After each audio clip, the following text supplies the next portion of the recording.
Seperti apa merubah masyarakat kita ini, kita sebagai pribadi maupun kita sebagai jamaah atau sebagai kelompok di sini, itu sebenarnya bisa kita pandang sebagai miniatur dari masyarakat. Maksudnya kita bisa merefleksikan diri kita itu kepada masyarakat. Kita ini berubah. Kita masing-masing tahu dulunya itu kayak apa kita, kemudian sekarang kayak apa. Yang tadi disebut di lapangan begini, lalu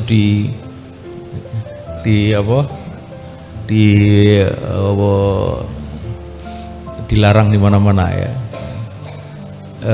Itu kita tahu mengapa kita berubah dan bagaimana kita berubah.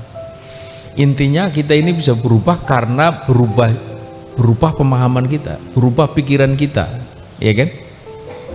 Kita dulu punya pikiran, lalu datang pikiran baru, dan pikiran baru itu merubah pikiran lama, dan kita sekarang mengikuti pemikiran baru itu. Di Semarang ini ada tokoh, saya lupa namanya, dulu dosen ya, yang dia bilang lebih dari 40 tahun dia itu tokoh dari sebuah organisasi sekuler, dan dia fanatik betul dengan pikirannya itu.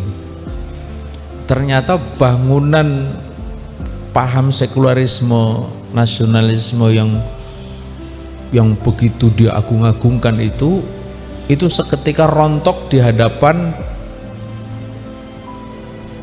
materi akidah Islam, qiyadah fikriyah fil Islam yang disampaikan hanya 5-10 menit. Mana beliau? Pak ya.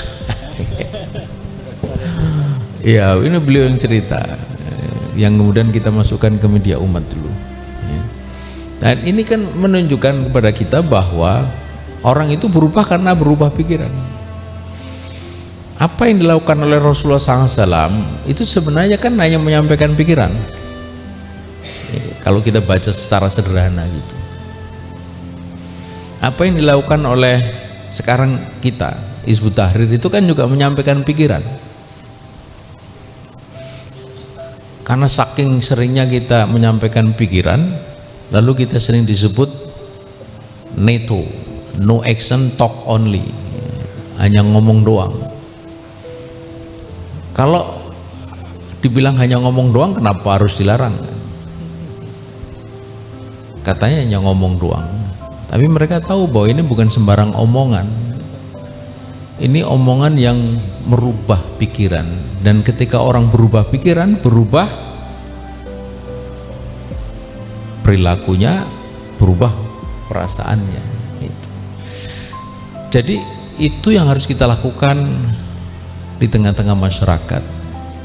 Andai masyarakat itu seluas ini, selesai sudah masalah ya. Cuma masyarakat kita tidak seluas ini, isinya juga bukan hanya ini. Ibarat tempayan berisi air, kapan air itu mendidih? Pertama ketika makin banyak api, makin banyak air, makin banyak api diperlukan untuk membuat air itu mendidih. Nah, tempayan kita ini bukan hanya tempayan, bukan seluas Semarang, bukan seluas Jawa Tengah, bukan seluas Jawa, tapi se-Indonesia, bahkan sedunia Islam. Karena itu maka diperlukan api yang lebih banyak. Nah, siapa api itu? Api itu adalah orang-orang yang telah sadar, menyadarkan orang lain. Nah, itulah api. Karena itulah betul Bapak yang sudah bergerak di lapangan itu, ya memang harus begitu. Kalau kita ini diam-diam baik, cicing baik, kalau orang Sunda bilang, nggak akan berubah jadi api kita ini, nggak memanasi masyarakat. Masyarakat itu baru panas itu kalau ada pikiran baru. Sebagaimana dulu masyarakat Mekah itu panas karena ada pikiran bahwa bukan Lata, Uzza, bukan Manat yang harus disembah, tapi la ilaha illallah. Itu yang membuat panas. Dan itu yang kemudian merubah pikiran mereka, yang merubah perilaku mereka, akhirnya tidak bisa dibendung. Bahkan yang semula membendung pun ikut. Abu Sufyan membendung, akhirnya ikut. Khalid bin Walid membendung, ikut. Hindun membendung, sempat berlaku sangat kejam kepada paman Nabi, akhirnya ikut juga. Persia membendung, akhirnya ikut. Romawi paling tidak di kawasan Sam dulu membendung, akhirnya ikut juga. Itu yang kita lakukan. Tapi itu perlu waktu lama. Makin lama kalau kita tidak segera bergerak.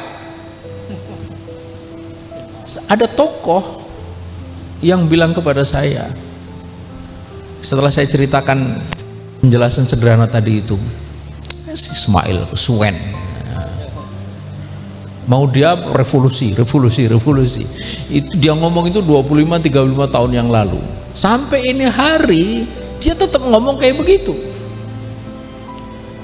Get nothing, karena dia do nothing. Sementara kita melakukan itu, kita get something.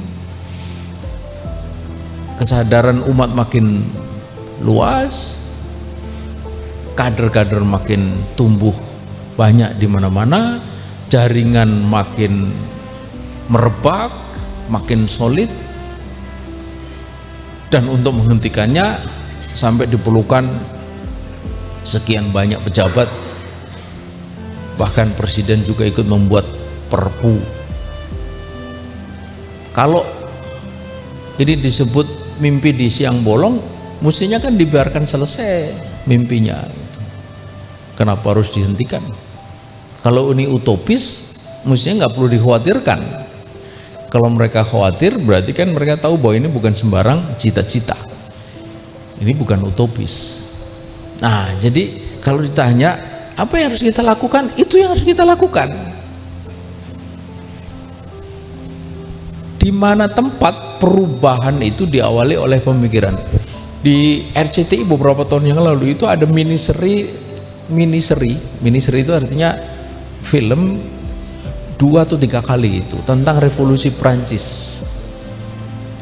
Apa yang menarik dari film itu? Yang menarik dari film itu dia ceritakan bagaimana awal revolusi Prancis itu.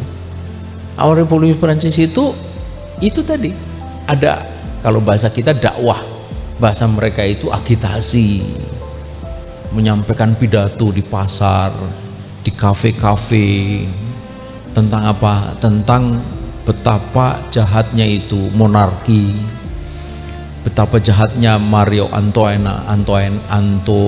Antoinette ya, yang l'état c'est moi itu, Louis XIV, bahwa kita ini, makanya kemudian Jesse Rousseau, Montesquieu itu kan orang-orang Prancis yang lahir pada masa revolusi Prancis itu, yang kemudian dikenal revolusi Bastille. Itu dari pikiran. Nah, pikiran itu masuk di tengah masyarakat Prancis pada waktu itu yang mengalami penindasan luar biasa, ketemu pikiran baru.